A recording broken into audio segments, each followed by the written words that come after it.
अस्सलाम वालेकुम my dear students, उम्मीद है कि आप सब ठीक होंगे। हम पढ़ रहे हैं financial management chapter number 9 capital budgeting technique. आज हमारे पास लेक्चर नंबर 9 है। तो आज हम प्रॉब्लम नंबर 9.10 करेंगे, लेकिन इसको करने से पहले मैं आपको बताता चलूँ, जो हमने लास्ट लेक्चर के अंदर प्रॉब्लम नंबर 9.9 की थी, उस क्वेश्चन के अंदर रिक्वायर्ड रेट ऑफ रिटर्न जो है वो नहीं था लिखा हुआ टाइपिंग मिस्टेक की वजह से। तो वो आप जो है वो उसको 15% के साथ करेंगे प्रॉब्लम नंबर 9.9 को। तो वो आपने खुद सॉल्व करनी है। 15% रिक्वायर्ड रेट ऑफ रिटर्न आपने लेना है। तो उसके बाद आज जो है हम ये प्रॉब्लम नंबर 9.10 कर रहे हैं। तो इसको डिस्कस कर लेते हैं हम। सबसे पहले, Neel corporation has 3 projects under consideration. The cash flow for each of them are shown in the following table. The firm has a 16% cost of capital. 3 उसने आपको प्रोजेक्ट्स दिए हुए हैं, A, B and C. Project A के अंदर annuity है, उसने आपको 13,000 वैल्यूज़ दी हुई हैं हर साल के अंदर। तो ये इसकी पहचान है एन्युटी की। उसके बाद प्रोजेक्ट बी और सी जो है ये दोनों मिक्स स्ट्रीम है। उसके बाद रिक्वायरमेंट नंबर फर्स्ट के अंदर उसने आपसे पूछा हुआ calculate each project pay back period which project is preferred according to this method. सबसे पहले आपने तीनों प्रोजेक्ट्स का पे बैक पीरियड निकालना है। प्रोजेक्ट ए जो है वो एन्युटी है, इसे आपने एन्युटी के फॉर्मूले से कर लेना है। और प्रोजेक्ट बी एंड सी जो है इसे आपने मिक्स स्ट्रीम, तो टेबल की मदद से इसको करेंगे। उसके बाद बी पार्ट के अंदर उसने पूछा हुआ calculate each project net present value which project is preferred according to this method. B part में उसने आपसे तीनों प्रोजेक्ट्स का जो है वो नेट प्रेजेंट वैल्यू पूछी है।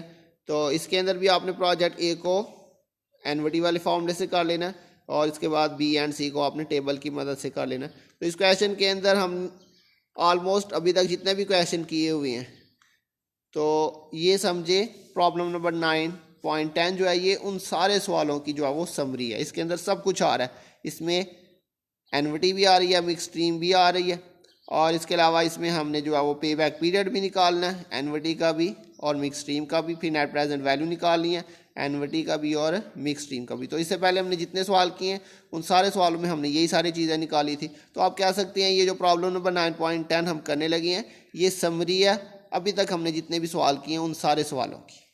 तो सी पार्ट में उसने पूछा हुआ comment on your finding in part A and B and recommend the best project. C के अंदर फिर उसने आपसे पूछा हुआ है जो आपने ए एंड बी में कैलकुलेशन की है उसके ऊपर कमेंट करें, और best project A, B and C में से आपने बताना है। तो ये क्वेश्चन पे हम दोबारा नहीं आ सकेंगे, इसलिए ज़रा आपने क्वेश्चन को ज़रा ध्यान से याद रखना। प्रोजेक्ट ए हमारी एनविटी है, बी और सी जो हमारी है ये मिक्स स्ट्रीम है। और इसके अलावा बी और सी में आप अगर देखें, बी के अंदर आपको शुरू वाले सालों में फर्स्ट ईयर में 7,000, फिर ईयर 2 के अंदर 10,000। तो शुरू वाले सालों में आपको जो है वो लेस अमाउंट रिसीव हो रही है, आने वाले सालों में जो है वो अमाउंट बढ़ती जा रही है। जबकि प्रोजेक्ट सी के अंदर जो है वो शुरू वाले सालों में बड़ी अमाउंट्स आपको रिसीव हो रही हैं, 19,000 16,000, जबकि बाद वाले सालों में अमाउंट जो है वो कम होती जा रही है। तो ये भी एक पॉइंट है जो हम आगे वाले सवालों में जाके कहीं पर डिस्कस करेंगे। तो इसलिए इस चीज़ को भी ज़रा ध्यान में रखना आपने। तो सबसे पहले हम फर्स्ट पार्ट के अंदर क्या निकालेंगे जी, पे बैक पीरियड प्रोजेक्ट ए का। तो प्रोजेक्ट ए हमारे पास एनविटी थी, तो इसके लिए हमारे पास फार्मूला था पे बैक पीरियड का present value of outflow divided by R. तो इसके अंदर हमारे पास project present value of outflow हमने बात की थी, जो हमारा इन्वेस्टमेंट होती है, इनिशियल इन्वेस्टमेंट होती है, वो हमारी प्रेजेंट वैल्यू ऑफ आउटफ्लो होती है। वो तीनों प्रोजेक्ट्स के अंदर 40,000 ही था, और आर जो है वो 13,000 था। इसको डिवाइड किया तो ये हमारे पास 3.08 ईयर्स आ गए सिंपली, बिल्कुल। अच्छा, यहाँ पे उसने आपको जो है वो मैक्सिमम एक्सेप्टेबल पे बैक पीरियड नहीं बताया हुआ, तो फ़िलहाल हमने यहाँ पे ये नहीं बताना कि प्रोजेक्ट ए जो है वो एक्सेप्टेबल है या रिजेक्टेड है, क्योंकि इसमें उसने आपको मैक्सिमम पे बैक पीरियड नहीं बताया। यहाँ पे हम तीनों प्रोजेक्ट्स को आपस में कंपेयर करेंगे, और तीनों में से जिसका पे बैक पीरियड से सबसे कम होगा उसे हम एक्सेप्ट कर लेंगे। उसके बाद प्रोजेक्ट बी देखते हैं। प्रोजेक्ट बी जो है वो हमारे पास मिक्स स्ट्रीम थी, उसके लिए हम टेबल बनाते हैं। सबसे पहले ईयर का कॉलम आएगा, फिर कैश फ्लो और फिर बैलेंस। ज़ीरो से हम स्टार्ट करेंगे, हमने बात की थी। और ज़ीरो ईयर के अंदर हम जो है वो आउटफ्लो लिखेंगे, वो हमारा 40,000 था, और ये माइनस में आएगा, इसलिए हम इसको ब्रैकेट में शो कर रहे हैं। बैलेंस में भी सेम वैल्यू आ जाएगी। उसके बाद ईयर फर्स्ट के अंदर आपके पास इनफ्लो जो है वो प्रोजेक्ट बी हम कर रहे हैं, इसमें 7,000 था, तो 40,000 प्लस का 40,000 में से 7,000 जो है वो माइनस करेंगे, तो आपके पास 33,000 माइनस का ही आ जाएगा। उसके बाद ईयर 2 के अंदर आपके पास 10,000 प्लस का आ रहा है, इनफ्लो है, तो इसे भी आपने 33,000 में से माइनस किया तो आपके पास 23,000 माइनस में आ रहा है। उसके बाद ईयर 3 है, इसके अंदर 13,000 आपके पास इनफ्लो हो रहा है, ये प्लस का है। 23,000 में से माइनस करेंगे तो 10,000 आपके पास माइनस में आ जाएगा। और उसके बाद ईयर 4 के अंदर आपके पास आ रहा है 16,000। अब यहाँ पे ये पॉइंट ज़रा आपने ध्यान से समझना है। आपने जो लास्ट क्वेश्चंस किए हैं जहाँ पे हमने पे बैक पीरियड निकाला था मिक्स स्ट्रीम का, वहाँ पे हमारे पास एग्जैक्ट ज़ीरो आंसर आ रहा था ईयर 4 के अंदर। अगर आपको याद हो तो ईयर 4 के अंदर हमारा एग्जैक्ट आंसर क्या आया था, ज़ीरो। तो वहाँ पे हमने बात की थी कि जहाँ पे हमारा बैलेंस ज़ीरो हो जाएगा वो हमारा पे बैक पीरियड हो जाएगा। लेकिन यहाँ पे अगर देखिए तो हमारे पास एग्जैक्ट ज़ीरो आंसर नहीं आ रहा, बल्कि 10,000 जो है वो ईयर 3 के अंदर माइनस में था, जबकि ईयर 4 में जाके हमारा जो आंसर है वो क्या हो गया, प्लस में हो गया। अब यहाँ पे एग्जैक्ट ज़ीरो नहीं आया। अगर ज़ीरो आ जाता एग्जैक्ट तो फिर ईयर 4 हमारा पे बैक पीरियड हो जाता। लेकिन अब जब ये एग्जैक्ट ज़ीरो नहीं आएगा, ऊपर माइनस था, अब ये प्लस में कन्वर्ट हो गया, तो इसके बाद हमें फर्दर एक फार्मूला लगाना पड़ेगा। ये फार्मूला आपने याद रखना है। क्या फार्मूला आपके पास आएगा, a + b/c। तो याद रखिएगा ये फार्मूला हमने बच्चों कब लगाना है, जब हमारे पास अगर यहाँ पे फॉर एग्ज़ाम्पल ये 6,000 है, फॉर एग्ज़ाम्पल अगर यहाँ पे हमारे पास कितना आ जाता, इधर हमारा आंसर आ जाता, इधर होता 10,000, ये 16,000 की जगह पे क्या होता, यहाँ पे इधर होता 10,000 और ये हमारा आंसर आ जाता ज़ीरो। उस सूरत में आपका पे बैक पीरियड जो है वो बिल्कुल सिंपल होना था, वो आपके पास ये आ जाना था 4, जिस तरह हमने लास्ट क्वेश्चन के अंदर भी किया था। लेकिन यहाँ पे हमारे पास जो आंसर आ रहा है वो हमारे पास ज़ीरो नहीं आ रहा, बल्कि यहाँ पे ये -10,000 है और इसके बाद जो ये वाली वैल्यू है ये प्लस की, और ये प्लस वाली वैल्यू बड़ी हो गई है। अब जब हमने -10,000 में से प्लस 16,000 माइनस किया तो हमारे पास जो आंसर है वो किस में आ रहा है, प्लस में आ रहा है।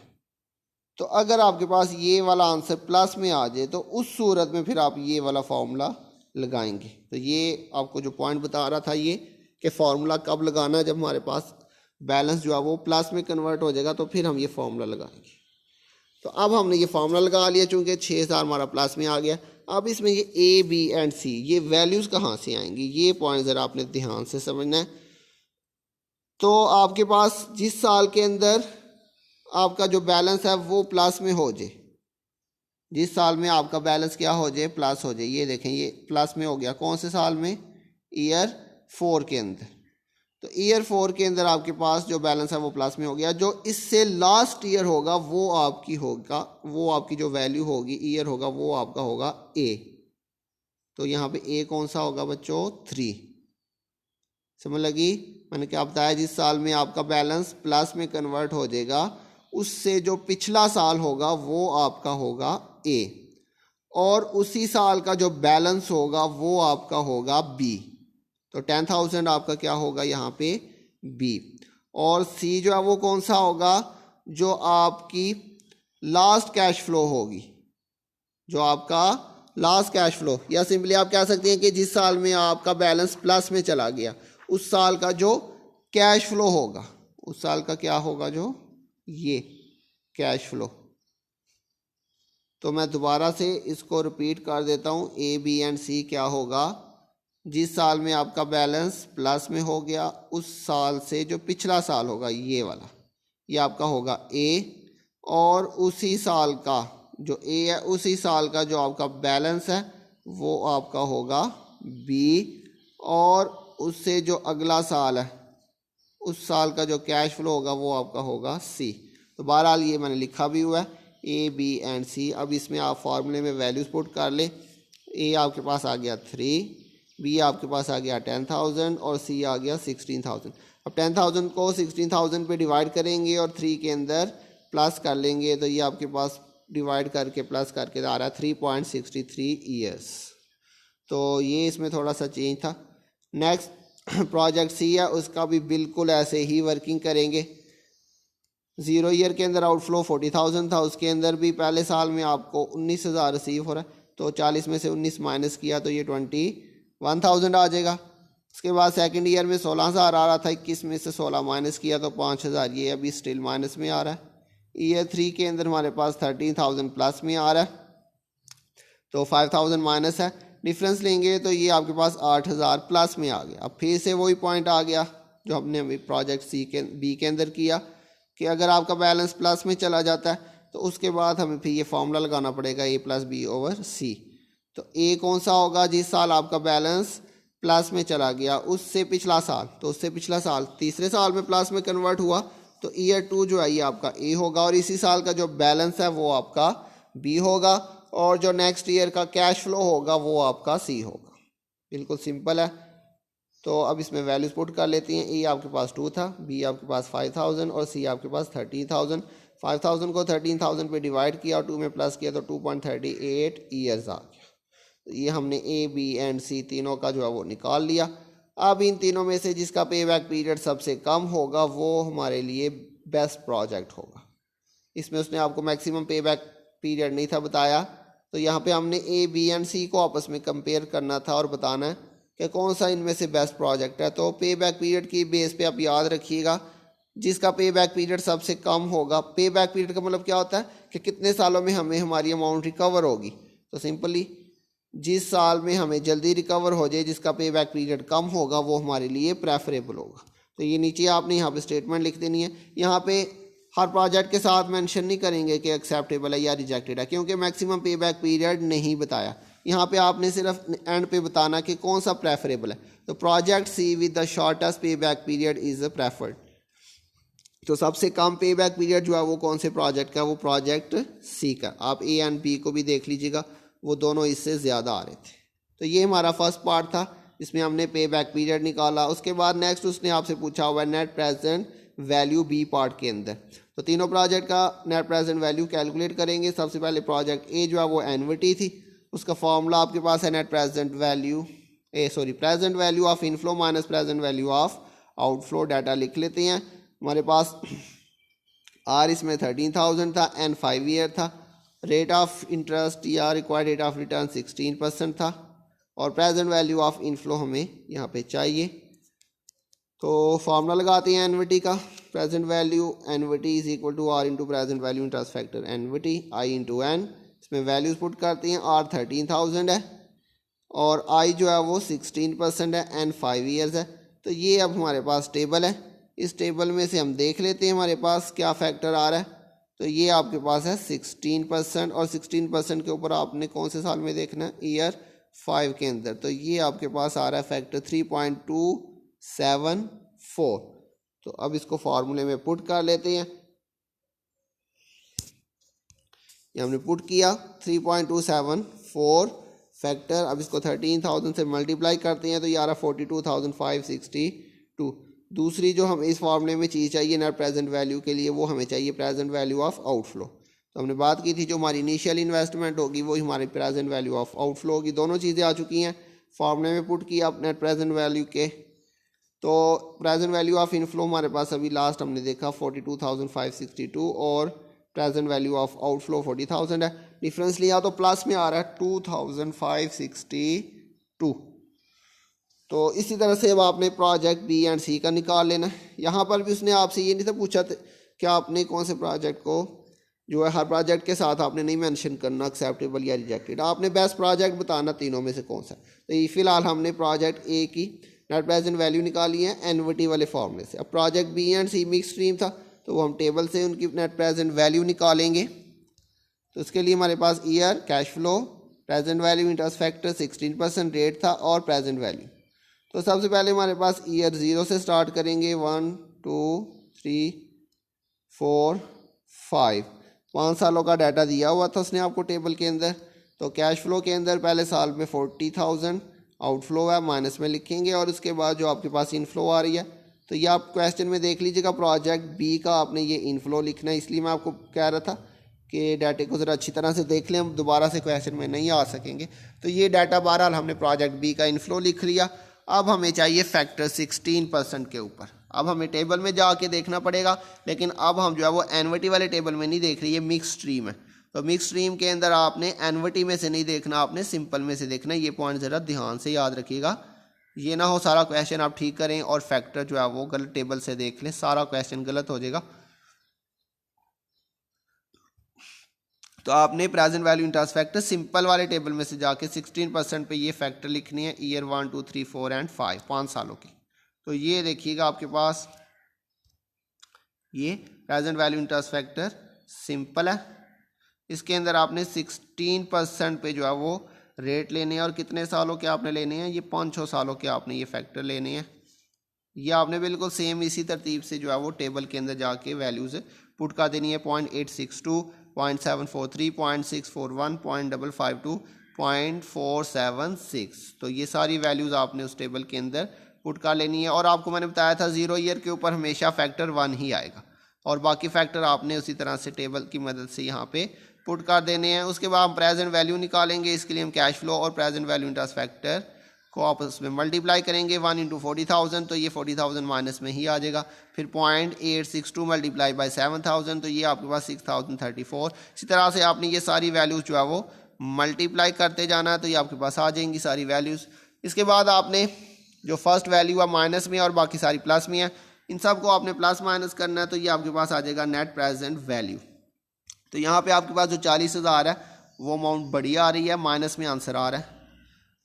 तो ये हमारे पास प्रोजेक्ट कंप्लीट हो चुका। बी बिल्कुल इसी तरह से अब आपने प्रोजेक्ट जो है वो सी की कैलकुलेशन करनी है। इसके अंदर आपके पास 5 साल दिए हुए थे और कैश फ्लो आपको दिया हुआ था 0 पीरियड के ऊपर 40,000। ईयर 1 के अंदर 19,000 था, फिर 16,000, 13,000, 10,000 और 7,000। और फिर उसी तरह से आपने टेबल में से जाके फैक्टर लिख लेना है। वही फैक्टर सेम आएंगे, मैं दोबारा से टेबल में नहीं जा रहा, मैं डायरेक्टली वही फैक्टर दोबारा से पुट कर रहा हूँ क्योंकि वही रेट है और वही आपने 5 सालों का फैक्टर लिखने हैं। अब इसके बाद हम कैश फ्लो और फैक्टर वाले कॉलम को मल्टीप्लाई करते हैं तो ये आपके पास माइनस में आ रही है वैल्यू। फिर आपके पास 19,000 को मल्टीप्लाई करेंगे 0.862 के साथ तो ये 16,378। और फिर इसी तरह से आपने इन सारी वैल्यूज़ को आपस में मल्टीप्लाई करना है तो ये आपके पास नेट प्रेजेंट वैल्यू आ जाएगी 5,451। ये प्लस में आ रही है आपके पास, जो ये नीचे प्लस में वैल्यूज़ आ रही है इसका टोटल करेंगे तो वो ज़्यादा आ रहा है, उसमें से 40,000 माइनस किया तो ये आपके पास आ जाएगा। अब इसमें से अब आपने बताना कि प्रोजेक्ट ए बी एंड सी तीनों में से कौन सा जो है वो प्रेफरेबल है। तो याद रखिएगा नेट प्रेजेंट वैल्यू के बेस पे जब हम कंपेयर करेंगे प्रोजेक्ट्स को आपस में तो जिसकी नेट प्रेजेंट वैल्यू सबसे ज़्यादा होगी वो हमारे लिए बेस्ट प्रोजेक्ट होगा। जैसे कि हमने पीछे बात की थी पे बैक पीरियड की बेस पे, तो पे बैक पीरियड के अंदर याद रखिएगा जिसका पे बैक पीरियड सबसे कम होगा वो बेस्ट होगा। और जबकि नेट प्रेजेंट वैल्यू की बेस पे जब हम प्रोजेक्ट्स को आपस में कंपेयर करेंगे तो जिसकी नेट प्रेजेंट वैल्यू सबसे ज़्यादा होगी वो हमारे लिए बेस्ट होगा। तो यहाँ पे सबसे ज़्यादा जो नेट प्रेजेंट वैल्यू आ रही है वो आ रही है प्रोजेक्ट सी की। एक आपके पास माइनस में आ रहा था और दूसरा प्लस में था, 2,000 और समथिंग था, तो इसकी वैल्यू सबसे ज़्यादा आ रही है। इसलिए हम नीचे लिख देते हैं project C is preferred using the net present value as a decision criteria because its net present value is greater than other projects. तो ये हमने नेट प्रेजेंट वैल्यू भी अब तीनों की निकाल ली है। अब इसके बाद नेक्स्ट जो सी पार्ट था उसके अंदर जस्ट हमने स्टेटमेंट लिखनी है। ये मैंने दोबारा से यहाँ पे रिक्वायरमेंट लिख दी है, आपने नहीं यहाँ पे दोबारा से रिक्वायरमेंट लिखनी। Comment on your finding in part A and B and recommend the best project. A B and C में से आपने सबसे जो बेस्ट प्रोजेक्ट है वो आपने रिकमेंड करना है। तो due to high early year cash inflow, जी बच्चों मैंने आपको बताया था प्रोजेक्ट बी के अंदर शुरू वाले सालों में अमाउंट जो है वो छोटी रिसीव हो रही है 7,000 और फिर इसी तरह से आगे वो बढ़ती जा रही थी, जबकि प्रोजेक्ट सी के अंदर शुरू वाले सालों में जो अमाउंट्स रिसीव हो रही थी वो हाई थी और बाद वाले सालों में अमाउंट जो है वो स्मॉल थी। तो ये इसने यहाँ पे बात की है due to high early year cash inflow project C. जी बच्चों कह रहा है कि प्रोजेक्ट सी के अंदर जो हमारे पास अर्ली ईयर में अमाउंट आ रही थी वो हाई थी, जिसकी वजह से क्या हुआ हैज़ द लोवेस्ट पे बैक पीरियड, जिसकी वजह से हमें हमारी अमाउंट जल्दी रिकवर हो जाएगी और हमारा पे बैक पीरियड जो है वो कम होगा। And the highest net present value, और इसी वजह से हमारी जो नेट प्रेजेंट वैल्यू है सी की वो ज़्यादा आ रही है। समझ लगी बच्चों क्या उसने यहाँ पे बात की है? उसने कहा कि आपके पास high early year cash inflow, ये उसने बात की है कि आपके पास जो अर्ली ईयर्स है मतलब शुरू वाले सालों में आपको जो अमाउंट्स आ रही हैं प्रोजेक्ट सी के अंदर वो हाई है, जिसकी वजह से हमारा जो पे बैक पीरियड है वो लोवेस्ट आ रहा है। सिंपल सी बात है, जब शुरू वाले सालों में ज़्यादा अमाउंट्स रिसीव होंगी तो हमारी जो इनिशियल इन्वेस्टमेंट है वो जल्दी रिकवर हो जाएगी। और इसी की वजह से उसने कहा हुआ है कि हमारा जो नेट प्रेजेंट वैल्यू है वो भी प्रोजेक्ट सी की ज़्यादा आ रही है। तो इसलिए हम क्या करेंगे, so project C is preferable over other. तो ये हमारा आज का क्वेश्चन था, थोड़ा सा लेंथी था क्योंकि इसके अंदर उसने आपसे पिछली सारी चीज़ें जो हमने अभी तक कैलकुलेट की हुई थी और कुछ नए पॉइंट भी थे पे बैक पीरियड के अंदर, तो इस वजह से ये क्वेश्चन थोड़ा सा लेंथी था। तो आज के लिए इतना ही, इंशाल्लाह बहुत जल्द मिलेंगे नेक्स्ट लेक्चर के साथ। तब तक के लिए अपना ध्यान रखिएगा। अल्लाह हाफिज़।